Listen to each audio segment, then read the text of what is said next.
Здравствуйте, друзья! Начинаем с вами 17 урок. И тема у нас глагол mettre. На французском тема звучит le verbe mettre. Но сначала повторим с вами замечательный глагол prendre, который у нас был в 16 уроке. Le verbe prendre. Сочетание которое глагол prendre используется. Prendre une voiture, ездить на машине. Prendre un café, выпивать кофе. Prendre le petit déjeuner, завтракать. Prendre une douche, принимать душ. Prendre le métro, ездить на метро. Дальше. Prendre à droite, поворачивать направо. Prendre 2 heures, занимать 2 часа. Например, дорога занимает 2 часа. Ensuite, prendre de l'alcool, пить алкоголь. Prendre la route, отправляться в дорогу. И prendre à gauche, поворачивать налево. Движение. Je prends, tu prends, il prend, elle prend, nous prenons, vous prenez, ils prennent, elles prennent. Давайте в отрицании. Отрицание у нас ставится ne перед глаголом, pas после. Давайте попробуем. Je ne prends pas, tu ne prends pas, il ne prend pas, elle ne prend pas, nous ne prenons pas, vous ne prenez pas, ils ne prennent pas, elles ne prennent pas. Старайтесь произносить это одним словом, чтобы не было пауз. Теперь посмотрим, как это будет спрягаться, если мы оставим только pas, то есть не будем. Это у нас такая более простая форма, менее официальная. Посмотрим. Je prends pas, tu prends pas, il prend pas, elle prend pas, nous prenons pas, vous prenez pas, ils prennent pas, elles prennent pas.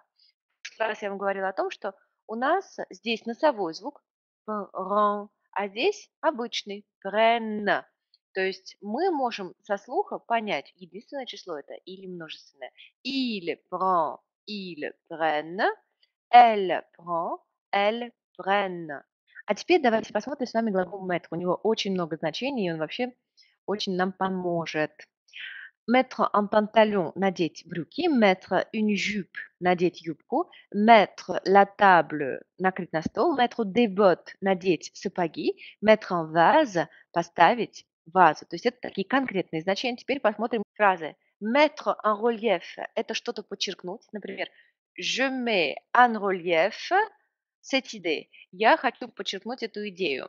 Или я подчеркиваю эту идею. Или же mettre 2 heures, тратить 2 часа.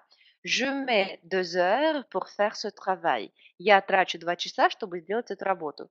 С нашим глаголом прошлого урока можно сказать ce travail prend 2 heures. Эта работа занимает 2 часа. Je mets 2 heures pour faire ce travail.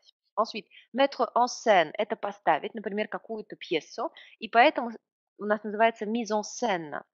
Mettre en scène– поставить на сцену дословно. Дальше, mettre en doute– поставить под сомнение. Voilà, en doute– сомнение. Mettre en valeur– то есть придать чему-то ценность. Дословно поставить в ценность. Voilà. Например, je mets en valeur le français. Voilà. Mais bon, и давайте посмотрим, как он спрягается.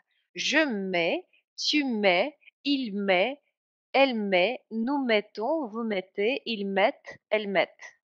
Voilà, сочетаниями. Je mets la table, tu mets 2 heures pour aller au travail, il met un pantalon noir, elle met une jupe rouge, nous mettons des bottes, vous mettez la table, ils mettent un vase sur la table, elles mettent en valeur le français. То есть je mets la table, я накрываю на стол, tu mets 2 heures pour aller au travail, ты тратишь 2 часа, чтобы приехать на работу, il met un pantalon noir, он надевает черные брюки. Elle met une jupe rouge, она надевает красную юбку.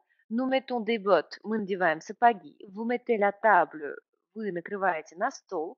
Ils mettent un vase sur la table, они ставят, вазу на стол. Elles mettent en valeur le français, они придают ценность французскому. И voilà, учите эти слова, и тогда у вас будут очень красивые такие выражения, которые можно всегда применить. И bien, et bien, et bien, c'est tout. 18 урок у нас будет о прилагательных. Мы выучим только маленький кусочек этой темы, о женском роде прилагательных. И потом будем дальше работать с этим. Je vous souhaite une très bonne journée. Au revoir.